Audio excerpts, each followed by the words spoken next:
প্রথমেই বলে নেই সূরাতুল ফালাক এবং সূরাতুন নাস পবিত্র কোরআনের 113 এবং 114 নম্বর সূরা। আমরা জানি আল কোরআনুল কারীমে 114টা সূরা আছে।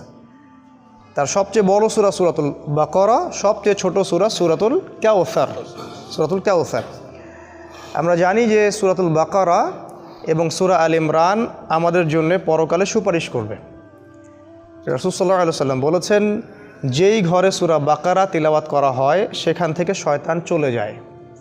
তিনি বলেছেন, কিয়ামতের মাঠে সূরা বাকারা এবং সূরা আল ইমরান মেঘের মতো পাঠকারীকে ছায়া দিবে। তিনি আরও বলেছেন, সূরাতুল মুলক, যে ব্যক্তি সূরা মুলক প্রতি রাতে পাঠ করে, আর ইসলামে রাত শুরু হয় সূর্য ডোবার পর থেকে, আমাদের 12টা 31 মতো নয়, এটা পশ্চিমা সভ্যতা থেকে আসছে, যেটা এখন আমাদের কেবলা।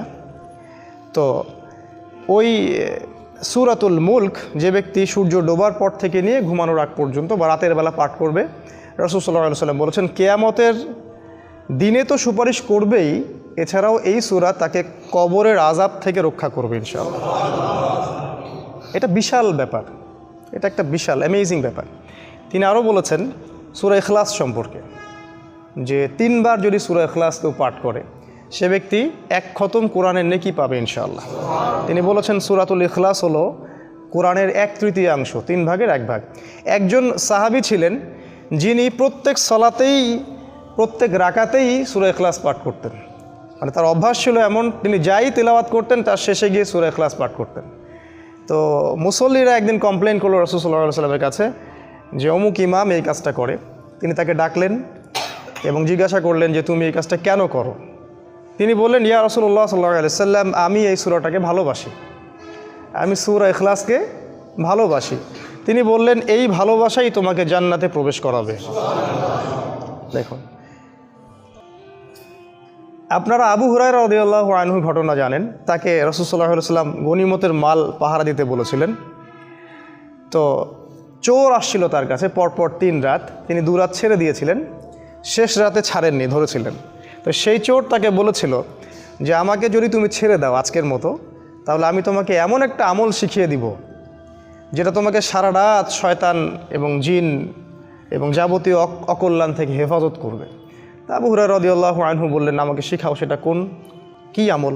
তিনি বললেন যে যদি তুমি ঘুমানোর আগে আয়াতুল কুরসি তেলাওয়াত করো তাহলে সারা রাত যাবতীয় অকল্যাণ থেকে তুমি হেফাজতে থাকবে। তো তিনি তার কাছ থেকে এই জ্ঞানটা নিয়ে তাকে ছেড়ে দিলেন। পরের দিন সকালে রাসূল সাল্লাল্লাহু আলাইহি ওয়াসাল্লাম বললেন যে তোমার গত রাতের চোরের কি খবর? কারণ আল্লাহ পাক তো তাকে আগেই জানিয়ে দিয়েছেন ওহির মাধ্যমে। তো তিনি বললেন, ইয়া রাসূলুল্লাহ, এরকম ঘটনা ঘটছিল, আমি তো ছেড়ে দিছি, আর সে তো আমাকে একটা আমল শিখাই দিছে। তখন তিনি বললেন যে তোমাকে আমলটা শিখিয়ে দিয়েছে সে ছিল ইবলিস, কিন্তু সে বরাবরই মিথ্যা বলে, এই কথাটা সে সত্য বলেছে। তার মানে ইবলিসের কাছ থেকেও খায়ের নেওয়া যায় যদি সেটা রাসূল সাল্লাল্লাহু আলাইহি ওয়াসাল্লাম এবং আল্লাহর বিধানের অনুকূলে হয়। ঠিক আছে, আর আমরা এখন সত্য বা ভালোটা নিতে চাই না। সত্য বা ভালো যার মাঝেই আছে নিতে হবে, ভালোটুকু নিতে হবে, আর খারাপ তো সবার মাঝেই আছে, সেটাকে ছাড়লে ভালো হয়। এভাবে আমরা হয়তো ঐক্যবদ্ধ হতে পারবো, অন্য কোনো পথ আমার কাছে জানা নাই। যাই হোক, এরপরে আরও আছে যে একবার রাসূল সাল্লাল্লাহু আলাইহি ওয়াসাল্লাম এক সাহাবীকে বলেছেন, সূরাতুল বাকারা, আমি আবার বলছি সূরাতুল বাকারা, এটা হচ্ছে মানুষের জীবনে বরকতের কারণ। মানুষের জীবনে যে বরকতটা হয় এটার কারণ হচ্ছে সূরা বাকারা। আর যখন এটা মানুষ তেলাওয়াত করা ছেড়ে দিবে তখন তার জীবনে খাসারা নেমে আসবে, বরকতটা উঠে যাবে। একটু খেয়াল করে দেখবেন আমাদের জীবনের মধ্যে বারাকা আস্তে আস্তে উঠে যাচ্ছে কি না। এটা অন্যতম একটা কারণ হচ্ছে এই যে আমাদের সাথে সূরা বাকারার সম্পর্ক নাই। তিনি বলেছেন সূরা বাকারার শেষ 2 আয়াত অথবা কোনো বর্ণনায় শেষ 3 আয়াত যে ব্যক্তি রাতের বেলা পাঠ করবে, আমি আবার বলছি রাত মানে সূর্য ডোবার পর থেকে, রাতের বেলা পাঠ করবে, সারা রাত নফল সলাতের নেকি সে পেয়ে যাবে ইনশাআল্লাহ। এটা আলী রাদিয়াল্লাহু আনহু একবার বলছিলেন যে কোনো জ্ঞানী ব্যক্তি যার বিবেক আছে তার পক্ষে সম্ভবই না যে রাতের বেলা সে সূরা বাকারার শেষ 2 আয়াত পাঠ করবে না। কারণ মাত্র 2টা আয়াত পাঠ করলে আপনি সারা রাত নফল ইবাদতের নেকি পাচ্ছেন। শুধু তাই নয়, যাবতীয় দৃশ্য অদৃশ্যের অকল্যাণ থেকেও এটা আপনাকে হেফাজত করবে ইনশাআল্লাহ। আরেকবার তিনি বলেছেন সাল্লাল্লাহু আলাইহি ওয়াসাল্লাম যে ব্যক্তি ফরজ সালাতের পরে, আমরা তো ফরজ নামাজের পরে ইমাম সাহেবের অপেক্ষায় বসে থাকি, তিনি বলেছেন যে ব্যক্তি ফরজ সালাতের পর বিসমিল্লাহির রহমানির রহিম পরে আয়াতুল কুরসি তেলাওয়াত করবেন, আল্লাহু লা ইলাহা ইল্লা হুয়াল হাইয়ুল কাইয়ুম, এখান থেকে সূরা বাকারার 255 নম্বর আয়াতুল কুরসি, তাই না? এইটা যদি পড়ে কেউ, রাসূল সাল্লাল্লাহু আলাইহি ওয়াসাল্লাম বলেছেন মৃত্যু ছাড়া তার জান্নাতে প্রবেশ করার কোনো বাধা নাই, সেই ব্যক্তি মারা গেলে জান্নাতে চলে যাবে ইনশাআল্লাহ। এই যে ফজিলতপূর্ণ ব্যাপারগুলো আছে সবগুলো কোরআনের সাথে সম্পর্কিত, এগুলো বললেই একটা লেকচার শেষ হয়ে যাবে আর কি। তো আমাদের সূরার দিকে আসি, এরকম প্রতিটা সূরার ক্ষেত্রেই আছে কম বেশি। সূরাতুল ফালাক আর নাসকে বলা হয় মুআউইজাতাইন, শব্দটা একটু কঠিন।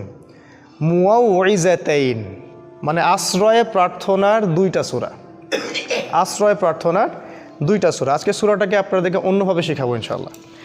আমি বলেছি এটা 113 এবং 114 নম্বর সূরা।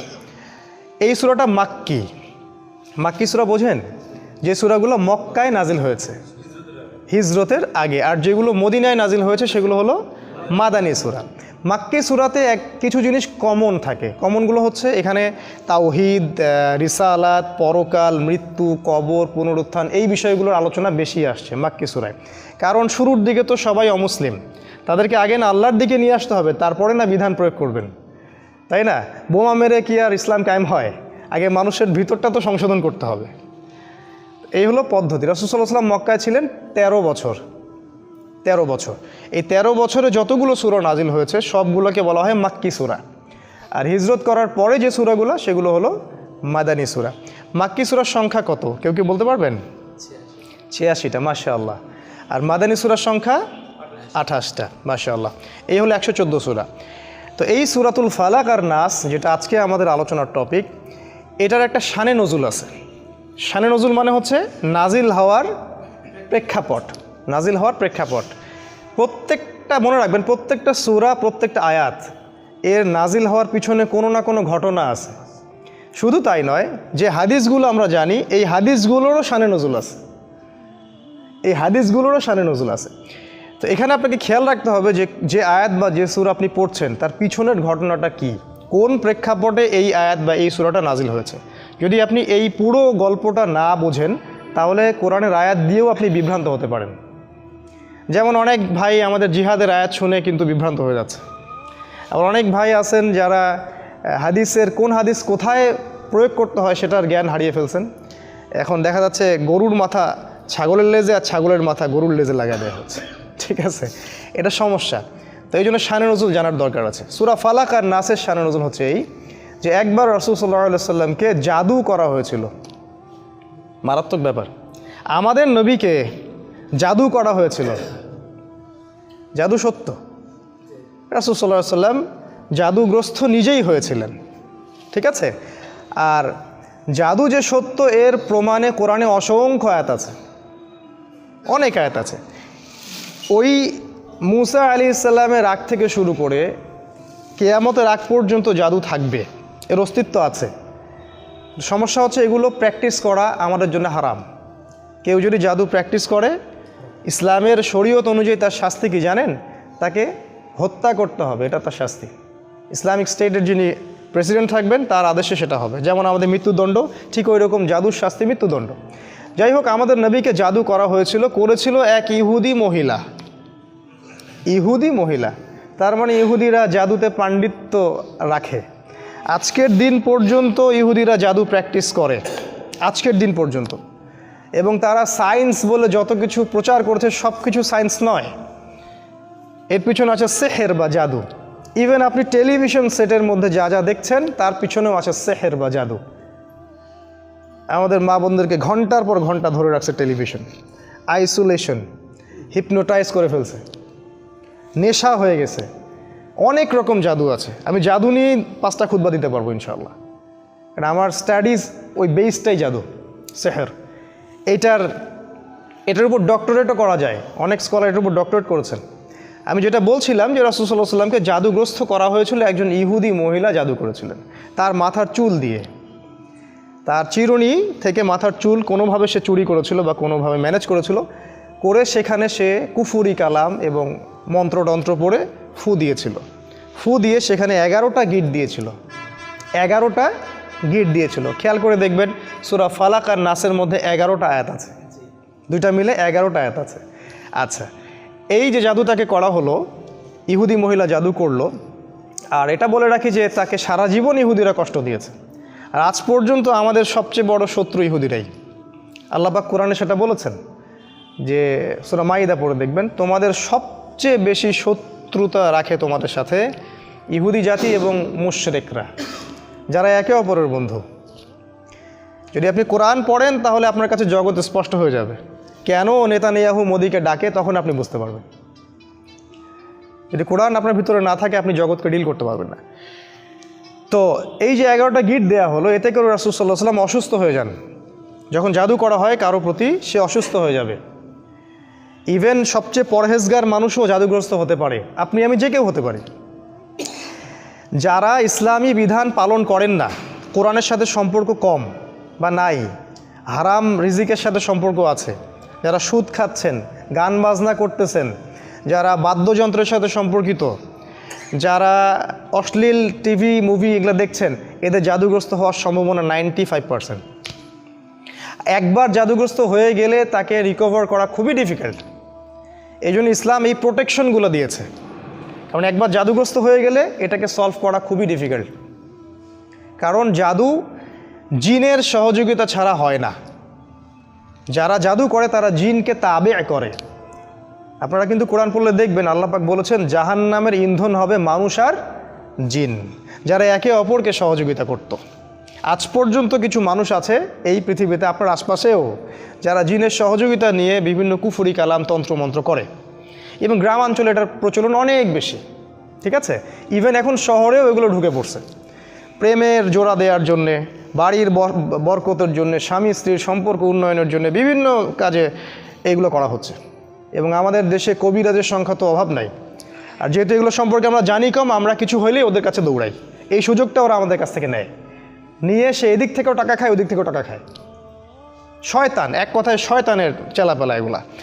তো আল্লাহ রসুলকে ইহুদিরা জাদু করেছিল, এবং আপনারা জানেন কি না যে ইহুদিরা তাকে হত্যা করারও চেষ্টা করেছিল, তার খাবারের মধ্যে বিষও দিয়েছিল। যে জাতি আমাদের নবীকে হত্যা করতে পারে এবং যে জাতি অসংখ্য নবীকে আগে হত্যা করে আসছে, কিভাবে আমরা ভাবলাম যে তারা আমাদের বন্ধু? অথচ আল্লাহ কোরআনে বলছেন তারা কখনো তোমাদের কল্যাণ চায় না, তারা ভিতরে যেটা গোপন করে সেটা আরও বেশি ভয়ঙ্কর। ঠিক আছে, তো তিনি এই জাদুগ্রস্ত হয়ে রাসূল সাল্লাল্লাহু আলাইহি ওয়াসাল্লাম যে সমস্যাটা হলো সেটা হলো তিনি ভুলে যাচ্ছিলেন, কোনো কাজ করলে মনে রাখতে পারছিলেন না। এমনকি তিনি তার স্ত্রীর কাছে গিয়েছেন কি না সেটাও মনে রাখতে পারছিলেন না।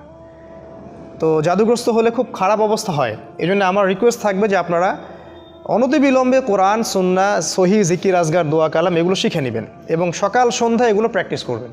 তখন ইনশাআল্লাহ কোনো জিন বা কোনো জাদুকর আপনার কোনো ক্ষতি করতে পারবে না। তো এই যে সমস্যাটা রাসূল সাল্লাল্লাহু আলাইহি ওয়াসাল্লামের হলো, এরপরে একদিন তিনি শুয়ে আছেন আর আল্লাহর পক্ষ থেকে দুইজন ফেরেশতা তার কাছে আসলেন। এসে তারা একে অপরের সাথে কথোপকথন করছেন, আর এই কথোপকথনটা রাসূলকে জানিয়ে দেওয়া হচ্ছে। একজন ফেরেশতা আরেকজন ফেরেশতাকে বলছেন এই ব্যক্তির কি হয়েছে। ওই ফেরেশতা জবাব দিচ্ছেন যে তাকে জাদু করা হয়েছে। আবার ইনি বলছেন কে জাদু করেছে, মানে কথোপকথনের মাধ্যমে তাকে মেসেজ দেওয়া হচ্ছে। উনি বলছেন যে অমুক মহিলা জাদু করেছে। তিনি বলছেন জাদু কি দিয়ে করা হয়েছে? উনি বলছেন জাদু চুল দিয়ে করা হয়েছে। ইনি বলছেন জাদু উপকরণ কোথায় আছে? উনি বলছেন জাদুর উপকরণ অমুক কুয়ার নিচে আছে, অমুক কুয়ার নিচে আছে। এবার তিনি মেসেজ পাইলেন যে জাদুর উপকরণ আসলে কোথায় আছে। এই মেসেজ তো আর আমরা পাবো না কেউ জাদুগ্রস্ত হয়ে গেলে, তখন জিনকে সামনে হাজির করায় কথা বলতে হয়, তারপরে সে উপকরণ বলে দেয়। এই ট্রিটমেন্টটা খুবই ভয়ঙ্কর, আপনারা যদি দেখে থাকেন তাহলে দেখবেন ভয় পেয়ে যাবেন। যাই হোক, তো রাসূল সাল্লাল্লাহু আলাইহি ওয়াসাল্লামকে মেসেজ দেওয়া হলো যে জাদুর উপকরণ ওই কূপের নিচে আছে। তিনি সকালবেলা উঠলেন এবং উঠে আলী রাদিয়াল্লাহু আনহুকে বললেন, আলী রাদিয়াল্লাহু আনহুকে, যে আলী ওই কূপের নিচে জাদুর উপকরণ আছে, ওকে ধ্বংস করে আসুন। এই একমাত্র সাহাবী যার জীবনী পড়লে আমাদের ঈর্ষা হয়। শুরু থেকে যখন তার বয়স 6-7 তখন থেকে ইসলামের পাশে তিনি দাঁড়িয়ে আছেন। আর এই সাহাবীকেও মানুষ হত্যা করেছে। আলী রাদিয়াল্লাহু আনহুকেও মানুষ হত্যা করেছে, এবং যে হত্যা করেছে সে বলেছিল যে আল্লাহর শুকরিয়া যে আল্লাহ আমার হাতে সবচেয়ে নিকৃষ্ট মানুষকে হত্যা করালেন। তাহলে এই যে আমরা একটা সমাজে কথা শুনি না যে লোকটা দোষ না করলে কি আর এমনি জেলে আছে, ঠিক না কথাটা। ভালো মানুষকেই এইভাবে মরতে হয়েছে, শুধু তাকে নয়, উসমান রাদিয়াল্লাহু আনহুকে শাহাদাত বরণ করতে হয়েছে, ইভেন আমাদের রসুলকে বিষ প্রয়োগ করা হয়েছে, অনেক নবীকে হত্যা করা হয়েছে। যাই হোক, তার জীবনীটা পড়লে দেখবেন যে তিনি শুরু থেকে ইসলামের পাশে একদম পাথরের মতো, পাহাড়ের মতো।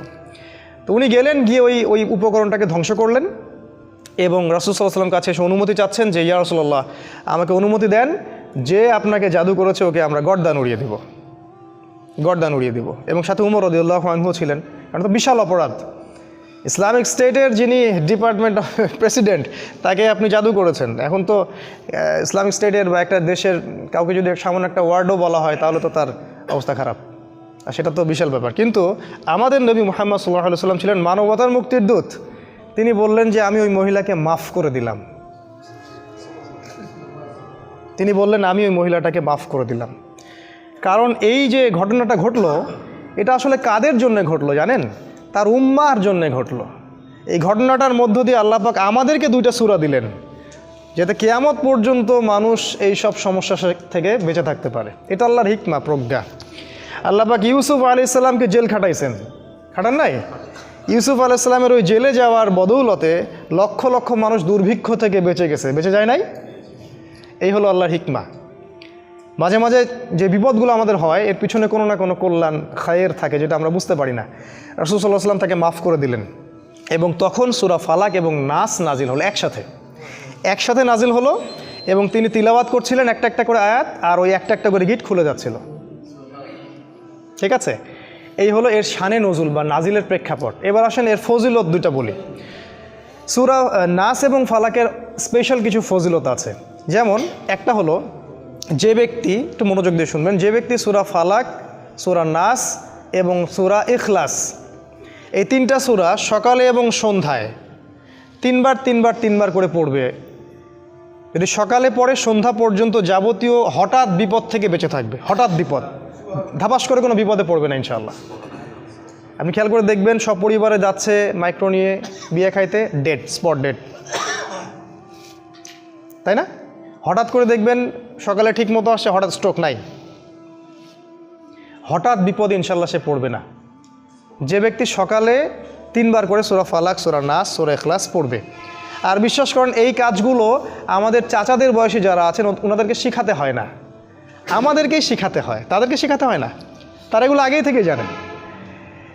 আবার যে ব্যক্তি সন্ধ্যাবেলা সূরা ফালাক, সূরা নাস এবং ইখলাস 3বার করে পড়বে, সারা রাত যাবতীয় ক্ষতি থেকে সে বেঁচে থাকবে ইনশাআল্লাহ। এই হলো একটা বড় ফজিলত। তাহলে আমরা ইনশাআল্লাহ আজকে থেকে, বরং এখন থেকেই 3বার করে সূরা ফালাক, নাস, ইখলাস প্রতিদিন পড়ার অভ্যাস করব ইনশাআল্লাহ। এটা একটা আমল। দ্বিতীয় একটা ফজিলত হচ্ছে, ঘুমানোর পূর্বে যখন বিছানায় যাবেন, অনেকগুলো সুন্নাহ আছে, বিছানা ঝেড়ে নিতে হবে, লাইটস অফ করা, প্রয়োজনে পারলে ওযু করবেন, আয়াতুল কুরসি পড়বেন, তাসবিহ তাহলিল করবেন, পারলে সূরা মুলক পড়বেন।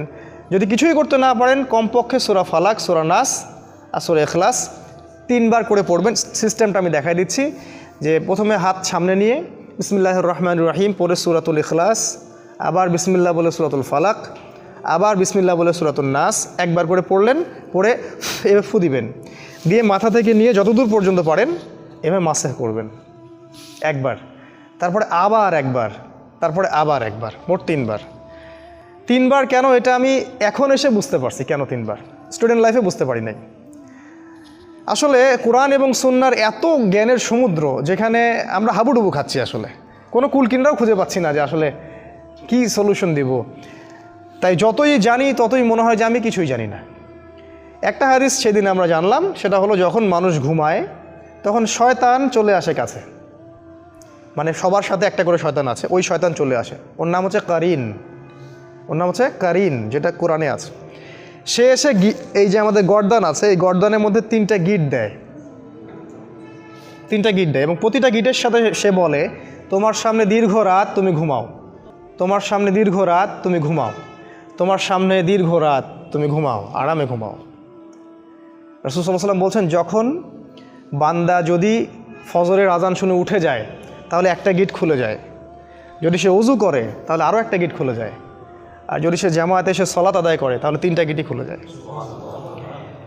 আর যদি এই 3টা কাজ আমরা না করি, সকাল 8টা 9টা 10টায় উঠি, তাহলে 3টা গিট নিয়েই সকাল করবে সে। তাহলে চিন্তা করেন তার সারা দিনটা কেমন যাবে। আর হয়তো এই কারণেই রাসূল সাল্লাল্লাহু আলাইহি ওয়াসাল্লাম 3বার করে মাসাহ করেছেন, যাতে করে শয়তানের প্রভাবটা কম হয়। এটা একটা রিজন, এটা একটা ফজিলত।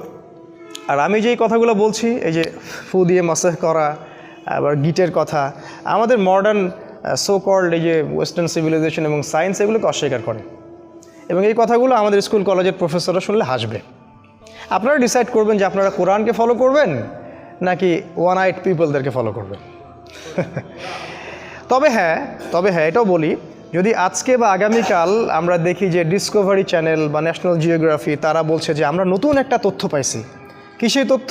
মানুষ যখন ঘুমায় তখন এই হয়, এটা হয়, সেটা হয়, একজন সত্তা এসে গিট দেয়, হ্যাঁ, তারপরে আরেকটা কী জানি বললাম, এই যে যখন মানুষ ভালো কোনো কালাম পড়ে ফু দেয় তখন শরীর ভালো ফিল করে, একটা নাম দিয়ে দিল কঠিন একটা মেডিকেল সায়েন্সের কোনো নাম, তখন মানুষ ঠিকই বিশ্বাস করবে, অবশ্যই বিশ্বাস করবে। কিন্তু এখন এটা মানুষ অনেকেই বিশ্বাস করে না।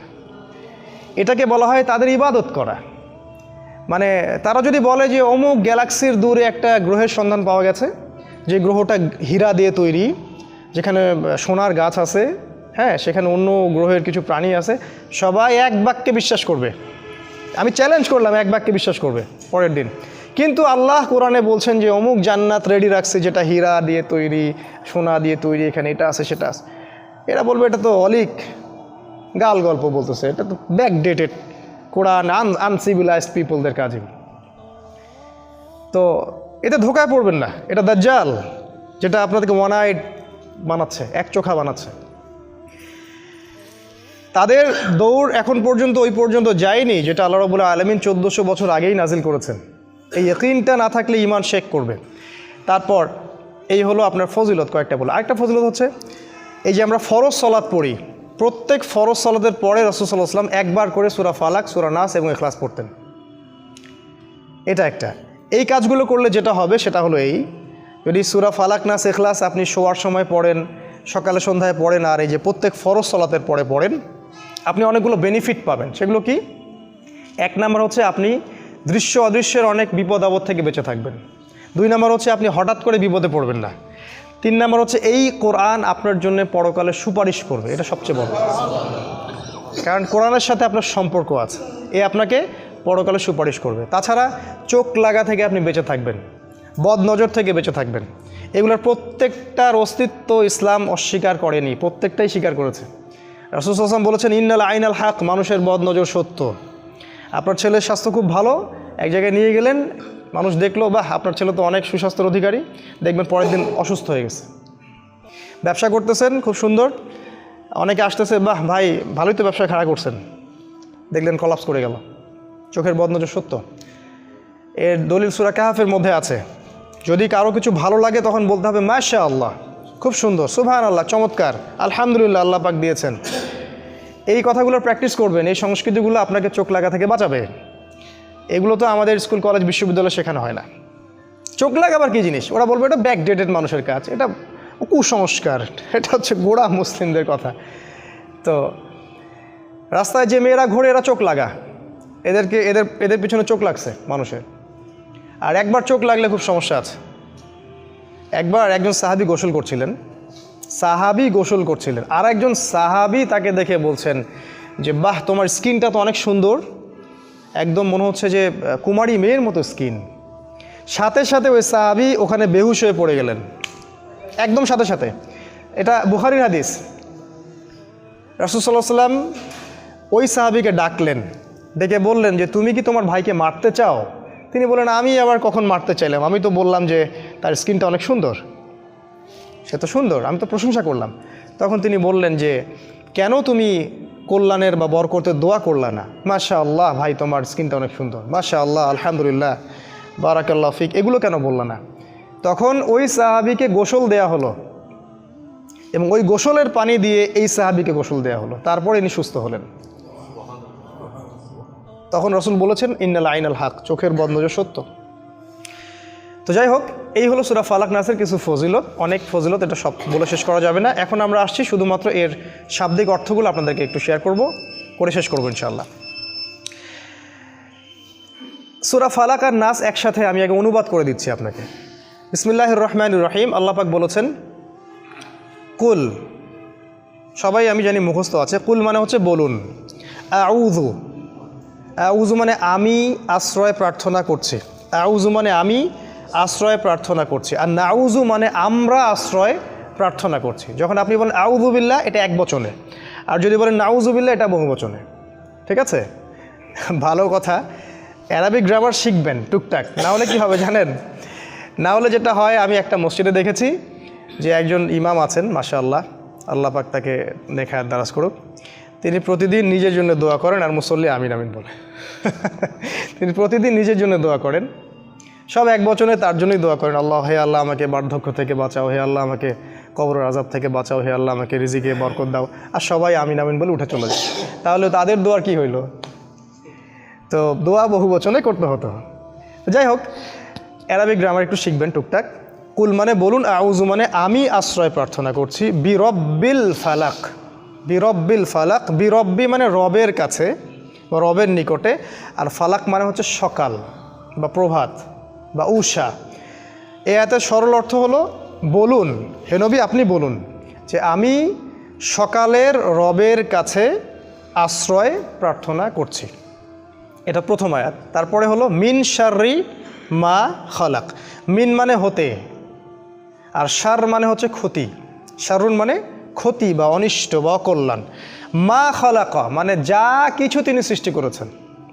আল্লাহ পাক যত কিছু সৃষ্টি করেছেন, সমস্ত সৃষ্টির ক্ষতি থেকে আমি আল্লাহর বা সকালের রবের আশ্রয় প্রার্থনা করছি।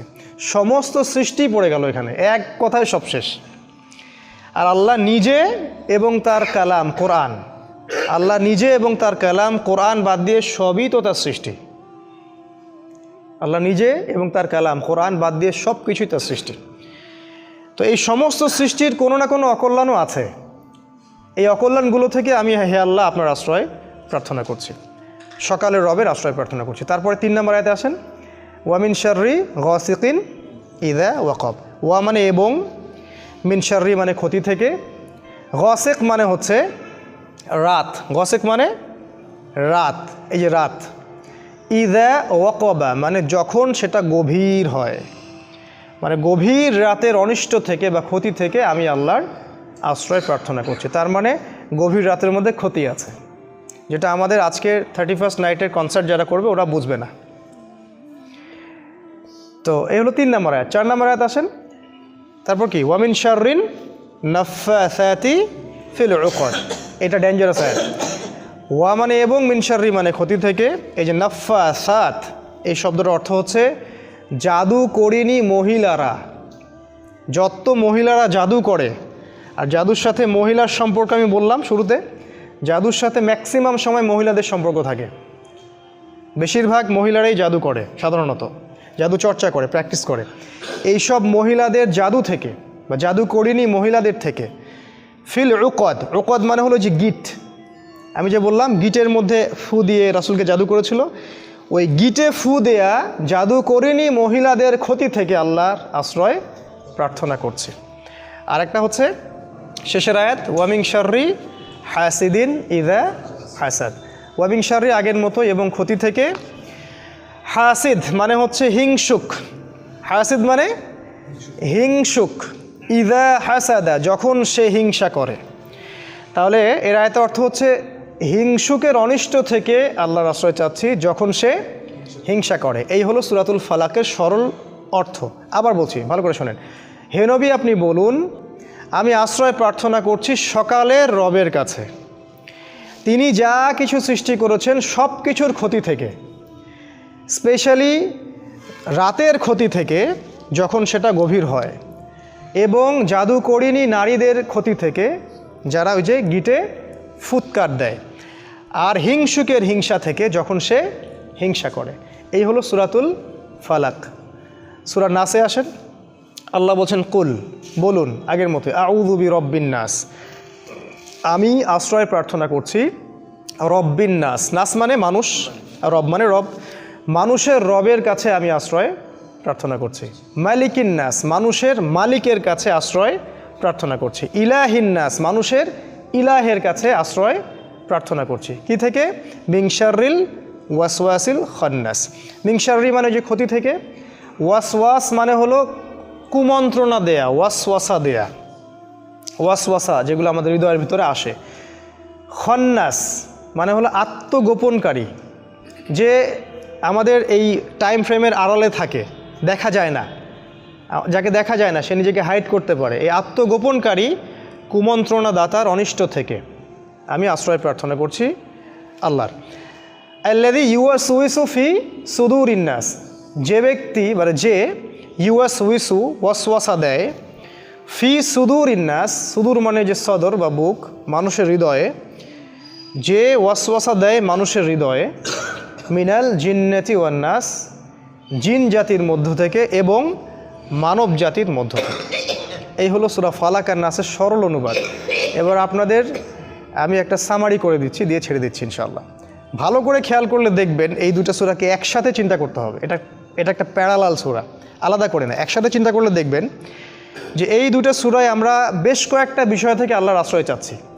এক নাম্বার, আমরা আশ্রয় চাচ্ছিলাম আল্লাহর সমস্ত সৃষ্টির ক্ষতি থেকে, তাই না?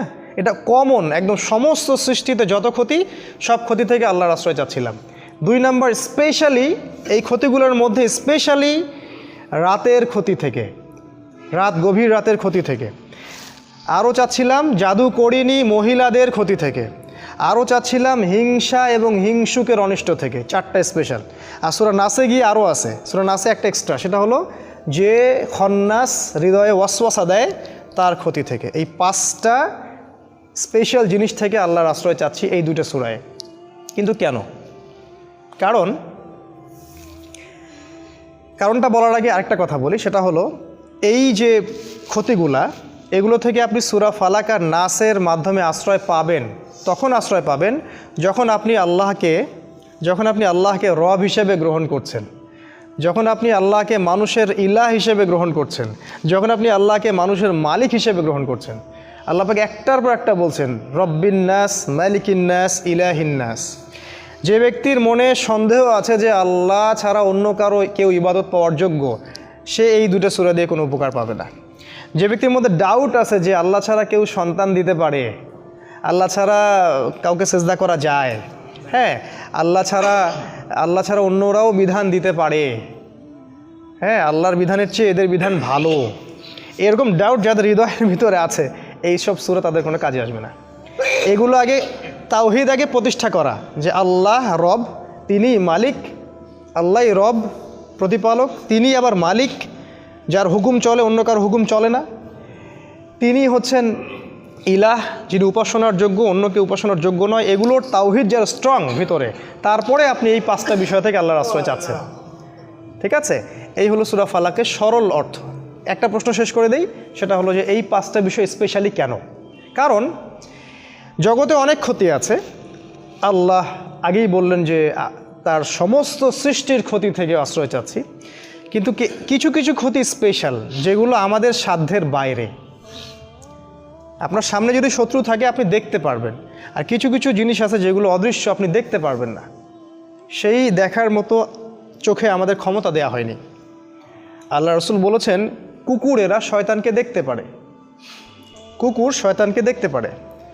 আজানের সময় কুকুর চিল্লায় বেশি, আজানের সময় শয়তান পালায়। হাদিস আসছে আজানের সময় শয়তান পালায়, কুকুর শোনে বেশি আমাদের চাইতে। ঠিক আছে? এরকম বিভিন্ন প্রাণী সম্পর্কে কিন্তু আসছে, যেটা তার মানে আমাদের কিছু সীমাবদ্ধতা আছে। এই সীমাবদ্ধতার কারণে আমরা অদৃশ্যকে দেখি না।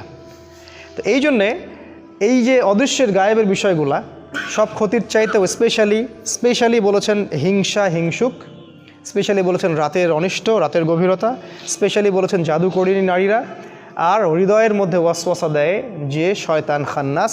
এগুলো আমরা দেখতে পারি না কোনোটাই। আর যেটা আমরা দেখতে পারি না, সেই শত্রুর সাথে আমি কিভাবে লড়তে পারি? এটা আমার পক্ষে সম্ভব না। তাহলে কে আমার হয়ে লড়বে? যে দৃশ্য অদৃশ্য সব দেখতে পারে, যে দৃশ্য অদৃশ্য সব দেখতে পারে। এই জন্যেই এই দুটো সূরাকে বলা হয় মুআউইজাতাইন, বা আশ্রয় প্রার্থনার দুইটা স্পেশাল সূরা। আর যেদিন থেকে এই সূরা নাজিল হয়েছে সেদিন থেকে রাসূল সাল্লাল্লাহু আলাইহি ওয়াসাল্লাম আগের সব দোয়াই ছেড়ে দিয়েছিলেন। আগে তিনি আশ্রয় চাওয়ার জন্য অনেকগুলো দোয়া পড়তেন, সব দোয়া ছেড়ে দিয়ে তিনি সূরা ফালাক আর নাসের প্রতি আমল করা শুরু করলেন এবং এই সূরা দুটার মধ্যে সব কিছুই চলে আসছে। আপনারা চিন্তা করেন, আজকে হয়তো অনেক লম্বা হয়ে যাবে, এই জন্য আমি আর ডিটেলস ব্রিফে গেলাম না, শুধু কয়েকটা পয়েন্ট বলে আমি শেষ করছি। সেটা হলো যে রাতের বেলা ক্ষতি আছে, একটু ভালো করে শোনেন, আমি 5 থেকে 10 মিনিটের মধ্যে শেষ করে দেবো ইনশাআল্লাহ। রাতের বেলা কিছু ক্ষতি আছে। আপনাদের বাচ্চাদেরকে কখনো সন্ধ্যার পরে বাইরে যেতে দিবেন না। রাসূল বলেছেন সন্ধ্যার সময় বাচ্চাদেরকে ঘরের ভিতরে রাখবে, কারণ সন্ধ্যায় সময়ে জিন জাতি বের হয় যাদেরকে তোমরা দেখো না, এবং তারা আমাদের কখনো কল্যাণ চায় না। বেশিরভাগ জিনই দুষ্ট প্রকৃতির। তারা কিন্তু চ্যালেঞ্জ করছে আল্লাহকে যে এদেরকে আমি জাহান্নামে নিয়ে যাবই। একটা বার যদি জিন কাউকে আক্রমণ করে ফেলে তাহলে তাকে সলভ করা অনেক ডিফিকাল্ট আছে। আমি বারবার বলছি, তো সন্ধ্যাবেলায় খেয়াল রাখবেন বাচ্চারা যেন বাইরে না যায়। আর এখানে এই সূরা রাতের কথা আসছে, গভীর রাতে রাসূল সাল্লাল্লাহু আলাইহি ওয়াসাল্লাম বাইরে ঘোরাফেরা করতে নিষেধ করছেন। তিনি বলেছেন গভীর রাতে এমন অনেক মাখলুক আকাশে এবং জমিনের মাঝখানে থাকে যাদেরকে তোমরা দেখতে পারো না। তাই গভীর রাতে আমরা যদি বাইরে যেন না যাই আর কি। আসলে আমাদের সিস্টেম চেঞ্জ হয়ে গেছে তো, আর রাত এখন দিনের জায়গায়, দিন রাতের জায়গায়, এই জন্য এগুলো আমরা কেয়ার করি না, কিন্তু সমস্যাগুলো কিন্তু ঠিকই হচ্ছে। তারপরে আরও ব্যাপার আছে, সেটা হলো যে আমাদের সন্তানদেরকে এবং পরিবার পরিজনদেরকে সবসময় ঝাড়ফুঁক করবেন। ঝাড়ফুঁক মানে আমি তাবিজ ঝুলানো বুঝাইনি, আমি বুঝিয়েছি যে সূরা ফালাক, নাস, আয়াতুল কুরসি, সূরা বাকারা এগুলো পড়ে পড়ে ফু দিবেন। আর যারা পড়তে জানেন না তারা অডিও টেপ শুনতে পারেন, অডিও টেপ রেকর্ডিং বাসায় ছেড়ে দিবেন, ওখান থেকে দেখবেন শয়তান ইনশাল্লাহ চলে যাবে। আপনি যদি কোরআন পড়তেও না জানেন, আমার রিকোয়েস্ট হচ্ছে, কাইন্ডলি রিকোয়েস্ট হচ্ছে, কোরআন শুনবেন। কোরআন এমন একটা কিতাব, শুনতে শুনতে ওই বইয়ের প্রতি আপনার ভালোবাসা তৈরি হয়ে যাবে। একসময় আপনি ইনশাল্লাহ পড়তেও বসবেন ইনশাআল্লাহ। কোরআনের সাথে সম্পর্ক তৈরি করুন ইনশাআল্লাহ। আরও কিছু আমি টিপস দিতে যাচ্ছিলাম, সেটা হলো জাদু। এটা থেকে সেফ থাকার জন্য সকাল এবং সন্ধ্যায় অনেক আমল আছে। ফজরের পরে, মাগরিবের পরে আমলগুলো ছাড়বেন না। প্রিয় সম্মানিত ভাইয়েরা, আমার চাচার বয়সী যারা আছেন সবাইকে বলছি যে এই আমলগুলো কখনো ছাড়বেন না। যদি ছেড়ে দেন, আমি নিজের জীবন থেকে বলছি, যদি একটা দিনও আপনি আমলে গাফেলতি করেন, সেই দিনই কোনো না কোনো অ্যাক্সিডেন্ট হতে পারে, সেই দিনই হতে পারে। সো সকালে সন্ধ্যায় যে জিকির আজগারগুলো আছে সেগুলো দিকে একটু বেশি শক্তিশালী হতে হবে। যেমন কমন কিছু, আয়াতুল কুরসি আছে, সূরা বাকারার শেষ 2 আয়াত আছে, সূরা হাশরের শেষ 3 আয়াত আছে না, তারপরে ওই যে তাসবিহ তাহলিল আছে, সুবহানাল্লাহ, আলহামদুলিল্লাহ। দোয়া যদি হিসাব করেন 50টা পার হয়ে যাবে। আমি কিছু দোয়ার বইয়ের নামও সাজেস্ট করছি, যেমন আইনে রসুল একটা দোয়ার বই আছে, অথবা হিসনুল মুসলিম, সবচেয়ে বেস্ট একটা দোয়ার বই হিসনুল মুসলিম কিনতে পারেন। হানাফি মাযহাবের একটা অনেক ভালো বই আছে, সেটা হলো হিসনে হাসিন, সেই বইটা আমার বাসাতেও আছে, ওইটাও ফলো করতে পারেন। তারপরে রুকিয়া একটা বই আছে, সেটাও ফলো করতে পারেন। তারপরে সহি দোয়া ঝাড়ফুঁক একটা বই আসছে মদিনা থেকে, সেটাও ফলো করতে পারেন। অনেক বই আছে, এই বইগুলো কালেক্ট করবেন এবং সকাল সন্ধ্যার দোয়াগুলো পড়বেন, তাহলে ওই জাদু এবং চোখ লাগা, বদনজর, জিনগ্রস্ততা এগুলো থেকে ইনশাল্লাহ আপনারা সেফ থাকবেন। আর একটা ক্ষতি বলছিলাম যে মহিলা খুব সাবধান, জাদুকরী মহিলা, কবিরাজ, এদের থেকে খুব সাবধান। রাসূল বলেছেন যদি কোনো ব্যক্তি কোনো গণকের কাছে যায়, গিয়ে খালি বলে যে দেখেন তো আমার ভবিষ্যৎটা, এগুলো হচ্ছে না আমাদের দেশে, টিয়া পাখি নিয়ে রাস্তায় বসে থাকে না, আপনাদের মনে হয় এই মসজিদের সামনেও বসেছিল একদিন। তো রাসূল বলছেন যদি সে যায় খালি জিজ্ঞাসা করে যে দেখেন তো আমার ভাগ্যে কি আছে, সে বিশ্বাস করে না, খালি জিজ্ঞাসা করেছে, তার 40 দিনের সালাত বাতিল, বলার সাথে সাথেই। আর যদি গণক যা বলেছে ওইটা যদি সে বিশ্বাস করে, ইয়াকিন করে নেয় যে হ্যাঁ আমার ভালো হবে, চাকরি বাকরি শুনতে, রাসূল সাল্লাল্লাহু আলাইহি ওয়াসাল্লাম বলছেন তার নাম এই যে কোরআন অস্বীকারীদের খাতায় লিখে দেওয়া হবে। তাহলে এই হাদিসগুলো আমাদের বেশি চর্চার দরকার ছিল। দুর্ভাগ্যজনক এগুলো আমরা জানিও কম, আমলও কম, এই জন্য আমাদের দেশে দেখবেন এগুলোর প্রচলনটা অনেক বেশি। তো এগুলো থেকে সাবধান। আরেকটা বিষয়ে শেষ করছি, সেটা হলো যে হিংসা আর হিংসুক, এটা খুব মারাত্মক। রাসূল বলছেন যে হিংসা করে, মানে আপনি জাস্ট হিংসা করছেন, তাহলে আপনার আমল নামার যে নেকিগুলো আছে এগুলো পুড়ে যাবে, নাউজুবিল্লাহ। রাসূল বলেছেন যে হিংসা করে, হিংসা তার নেক আমলগুলোকে খেয়ে ফেলে, ঠিক যেমন করে আগুন কাঠকে খেয়ে ফেলে, ঠিক এইভাবে নেক আমলকে হিংসা খেয়ে ফেলে। সো আমরা হিংসা থেকে দূরে থাকব। হিংসা আর ঈর্ষা কিন্তু এক জিনিস নয়। হিংসা হচ্ছে যে তোকে আল্লাহ যা দিয়েছে সেটা ধ্বংস হয়ে যাক, খারাপ নেগেটিভ জিনিস চিন্তা করা। আর ঈর্ষা হচ্ছে যে আমিও যদি ওই লোকটার মতো আল্লাহর পথে দান করতে পারতাম, আমিও যদি ওই লোকটার মতো আল্লাহর পথে মানুষকে দাওয়াত দিতে পারতাম বা ভালো কিছু বলতে পারতাম, আমি কোরআনে জ্ঞান পাইতাম, এগুলো ঈর্ষা জায়েজ। আল্লাহ রসুল বলছেন 2 জন ব্যক্তির ক্ষেত্রে ঈর্ষা জায়েজ, যাকে আল্লাহ সম্পদ দিয়েছেন এবং সে দিন রাত আল্লাহর পথে খরচ করে, এই ব্যক্তিকে দেখে ঈর্ষা করা জায়েজ, যে আল্লাহ আমাকে দিলে আমিও ইনশাল্লাহ করতাম। আরেক ব্যক্তিকে দেখে জায়েজ, সে ব্যক্তির কাছে জ্ঞান আছে, কোরআন সুন্নাহর জ্ঞান আছে এবং সেই জ্ঞান দিয়ে সে মানুষকে ভালো কিছু শেখায়, এটা তার জন্য ঈর্ষা করা জায়েজ। আর হিংসা অন্য জিনিস, নেগেটিভ থট, সেটা হচ্ছে মানুষকে তোরটা ধ্বংস হয়ে যাক, এটা ঈর্ষা, হিংসা। আরেকটা হলো হিংসুক, এটা থেকে খুব সাবধান। আপনি হয়তো ঈর্ষা করছেন না, কিন্তু ঈর্ষার শিকার হতে পারেন। আপনি হিংসা করছেন না, কিন্তু হিংসার শিকার হতে পারেন। আর এই বিশ্বাস করেন আমার কথা, এটা ইসলাম বিরোধীদের মধ্যেও যেমন আছে, ইসলামপন্থীদের মধ্যেও তেমন আছে। হিংসার ছড়াছড়ি, ভিতর থেকে সবাইকে নিজের ভাই বলে বিশ্বাসই করতে পারতেছে না কেউ। হিংসা আছে, এটা আপনি তো দেখতে পাচ্ছেন না। তো এটা থেকে প্রোটেকশন কি করবেন, কি পদ্ধতিতে আপনি এটা থেকে প্রোটেকশন করবেন? যাদের নাই তো আলহামদুলিল্লাহ, তাদের তো কলবুন সালিম, তার হৃদয় তো অনেক প্রশান্ত। যেমন একজন সাহাবী সম্পর্কে রাসূল বলেছেন, ওই সাহাবী জান্নাতে যাবে, তাকে ইনভেস্টিগেট করে দেখা গেল সে তেমন কোনো আমলই করে না, খালি ফরজ ওয়াজিবের উপর আমল করে। তিনি তাকে ডাকলেন যে তুমি কি এমন আমল করো? আরেকজন সাহাবী তাকে জিজ্ঞেস করলেন, তুমি কি এমন আমল করো? রাসূল বলেছেন তুমি জান্নাতে যাবে। তিনি বলেছেন যে আমি আসলে ভাই এত তো আমল করি না, যা ফরজ ওয়াজিব আপনারা করেন সেটাই করি। আমি রাত্রে যখন ঘুমাই সবাইকে মাফ করে দিয়ে ঘুমাই। তো চাচা যদি এটা এরকম হতে পারেন তো আলহামদুলিল্লাহ, আল্লাহ পাক তৌফিক দান করুন, সহজ করুন। কিন্তু যদি কেউ আপনার উপরে হিংসা করে, আপনি কি করবেন? আপনি তো বুঝতে পারবেন না। প্রোটেকশন হচ্ছে এই সূরা ফালাক।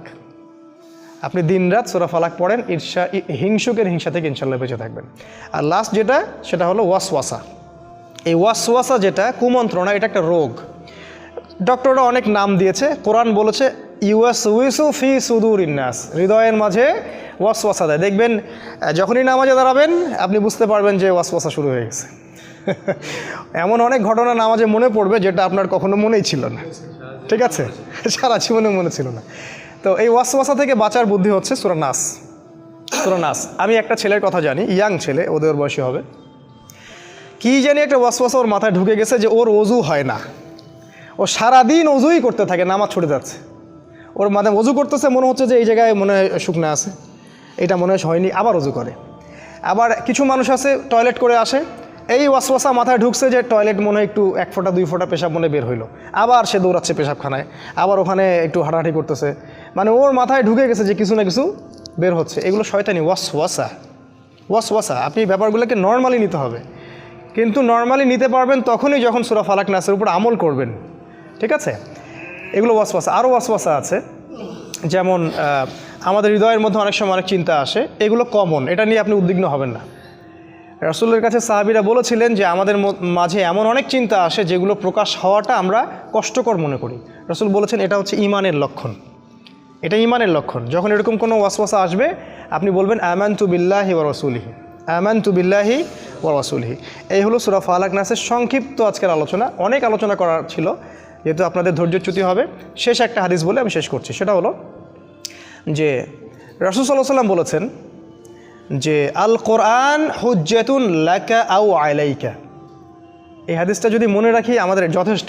তিনি বলেছেন এই কোরআন, অর্থাৎ এই কোরআন কিয়ামতের মাঠে তোমার পক্ষে অথবা বিপক্ষে আল্লাহর কাছে বিচার দিবে বা সাক্ষী দিবে, হয় পক্ষে না হলে বিপক্ষে।